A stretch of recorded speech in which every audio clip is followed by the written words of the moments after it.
correct that in the deal. And yeah, I have a high regard for Antonopoulos. He's one of the best teachers out there. I have all his books except for the one he wrote about Ethereum. But all the other books I have, I've read, and I need to read them again. Actually, the Bitcoin Standard I have right by my TV, and I glance at it for a resource. But I highly recommend to those that are listening that you look up Andreas Antonopoulos. He's been in Bitcoin since very, very early. I forget what year. He's a very studious individual, and he can break down concepts, high-level concepts, into layman terms, and that's why I like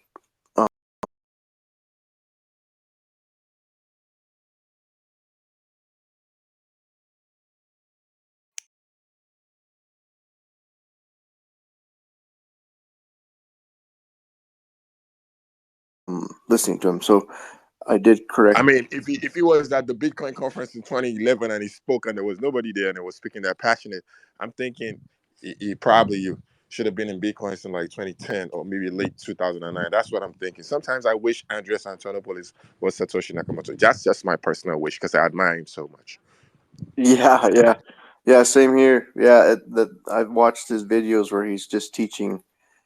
He could be teaching 100 or 200 people in the auditoriums he's in, and there's only like 2 people. So, but yeah, he's a huge advocate of Bitcoin. He understands it inside and out, and he has several books. One of which is Mastering Bitcoin, and the other 2 or 3. While someone else is talking, I'll post them in the nest. So, going back to the Bitcoin protocol, when Satoshi created Bitcoin, there was a lot of design criteria he used, some of which I think he probably just randomly chose. There's a method behind his madness on the whole design protocol, as there is in any design protocol. You have to have a method behind your madness. Um,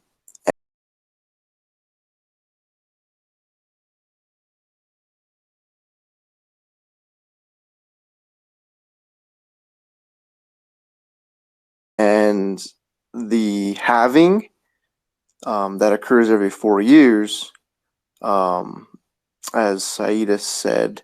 How many blocks again, Saida? 210,000. Okay, 210.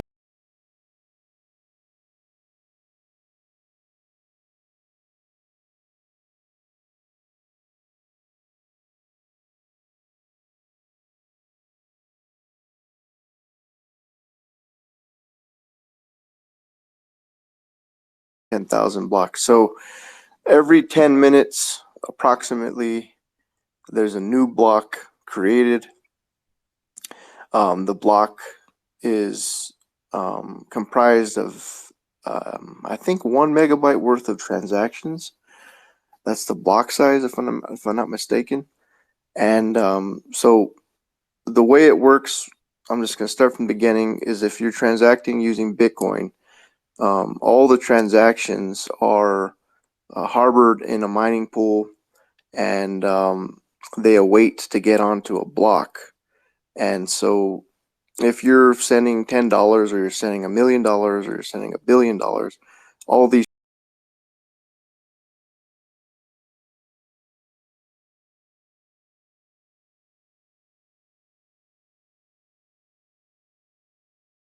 transactions are harbored in a mining pool until they become put onto a block. How they get onto the mining block, I believe, is a function of how big the transaction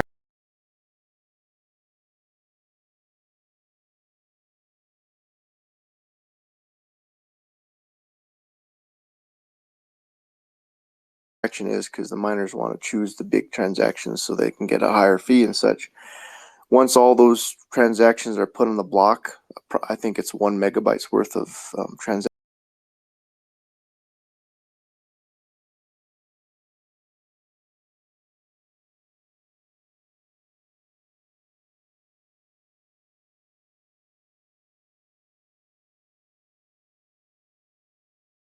transactions, 1 megabyte worth of data.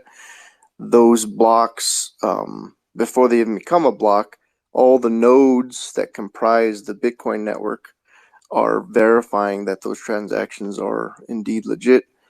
And then once they're verified, the miners compile them onto a block and the miners validate it. And if they solve the guessing game,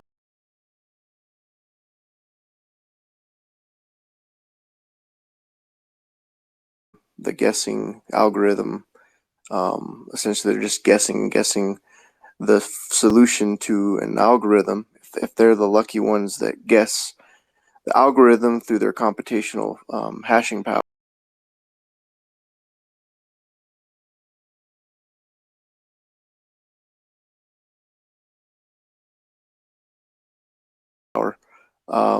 they're awarded a certain amount of Bitcoin. And as I said before, the first amount of Bitcoin they were issued in the first 4 years of Bitcoin's history was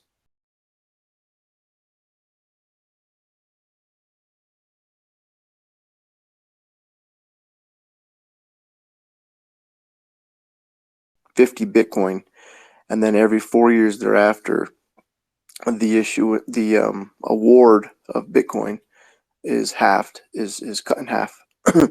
So it goes from 50 for the first 4 years. So that would have been, I think, 2009 to 2013, and then 2013 to 2017. There was 25 Bitcoin issued. 4 years from there, 12 and a half. And then where we're currently at, the miners get awarded 6.25 Bitcoin every time they win the win the guessing game towards validating the Bitcoin block. So now we'll kind of go into what the significance of that is. And to a certain extent, the significance is a little bit different to everyone, but what it comes down to is every time the Bitcoin reward is cut in half, it just makes Bitcoin that much scarcer. And in economic terms, that would be called deflationary. So instead of creating more Bitcoin, you're creating less Bitcoin. And so like in the fiat world, or what we're used to in general, is the governments basically create more money, thus making our money inflationary.